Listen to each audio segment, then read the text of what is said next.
LaRavia. This inactivity is coming off the heels of LeBron opting into his player option, and our Shams Charania reported last night on how LeBron's camp is feeling right now.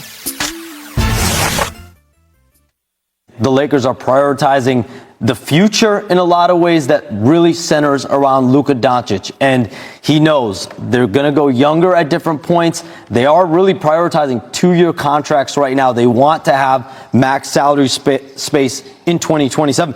But for his part, at this point in his career, at his age, at 40 years old, going on 41, he wants to compete for a championship, wherever that may be, in Los Angeles, or there are conversations to be had at another point. The Lakers, their president, Rob Pelinka, they're being active. They're trying to figure out how to get a center right now in free agency, try to get some wing depth. LeBron James is very closely evaluating essentially how this goes with the Lakers and where he would want his career to be as he winds down. So, my bad. No offense to Jake LaRavia. I didn't mean to mispronounce his name. But these are not the kind of moves, as Shams just laid out, that we thought we were going to see from the Lakers.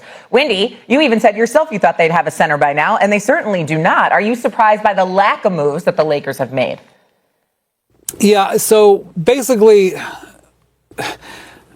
they're going to have the salary situation is interesting if this is really their strategy. So basically what happened yesterday, Dorian Finney-Smith, who was a player that they acquired last year, a key defensive player who can defend on the wing, can defend on the interior, depending on the matchup. They allowed him to leave. He was one of their players that they could have extended his contract. They couldn't come to an agreement.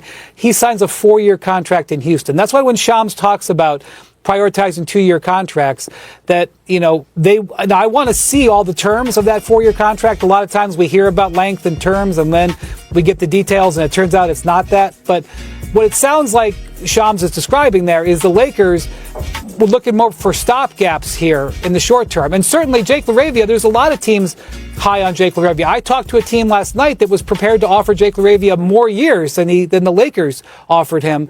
There was multiple teams trying to get him. But Jake LaRavia is a downgrade from Dorian Finney-Smith. Now, maybe he'll have a great year this year and we'll reevaluate that. But they downgraded at a wing position. LaRavia is a backup. Finney-Smith is a starter.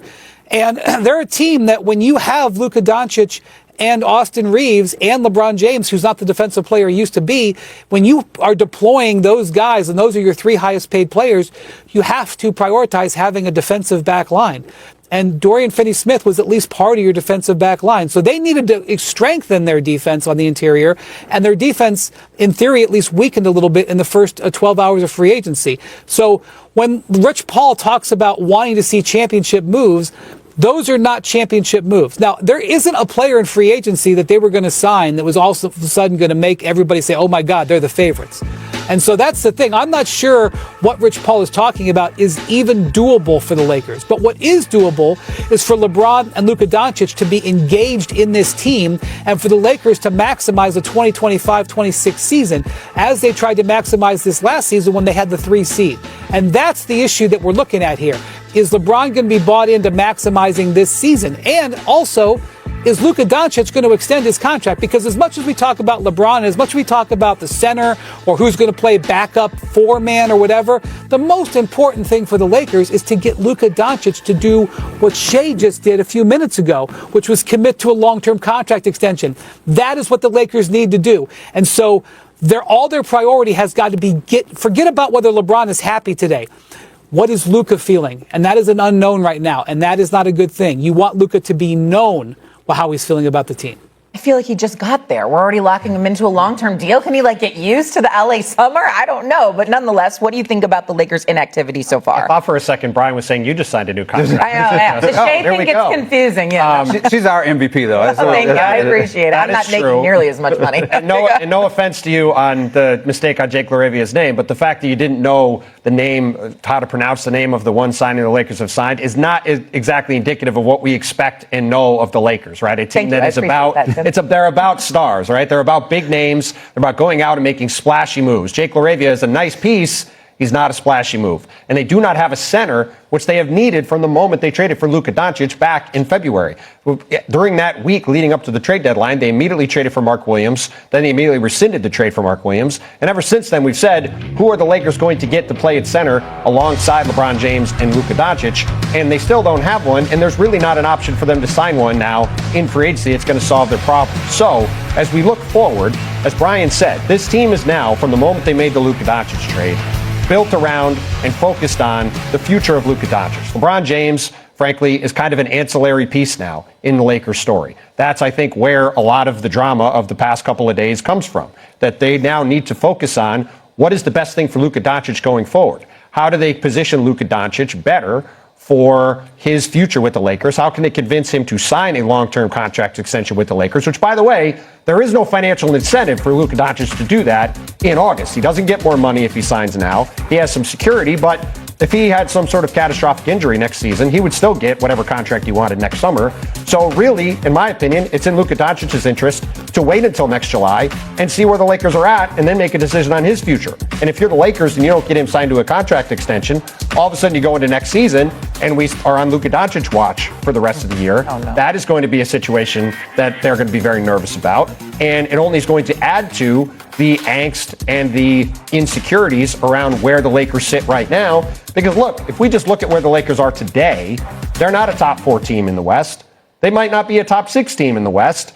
And that is not the kind of place that Luka Doncic wants to be in. This is a guy who 2 years ago from now was playing in the NBA Finals on a Dallas Mavericks team that looked like it had a chance to be a factor in the Western Conference for years to come.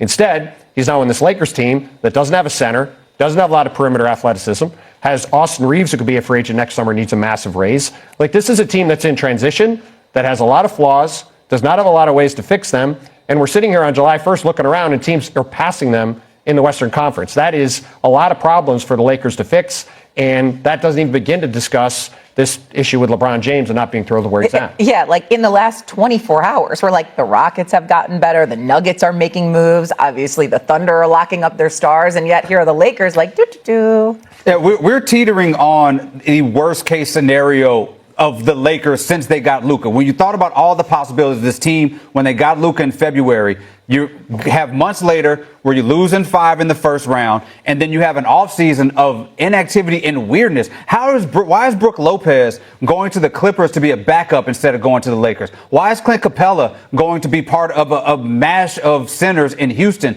instead of going to the Lakers? What is the plan here, and what are you actually doing? And now you're having a situation where LeBron is facing his own mortality and own realization that this team is not really about me, it's about Luka, which is something that LeBron James plans out his career. He has a long-term plans and is very meticulous about how he goes about things.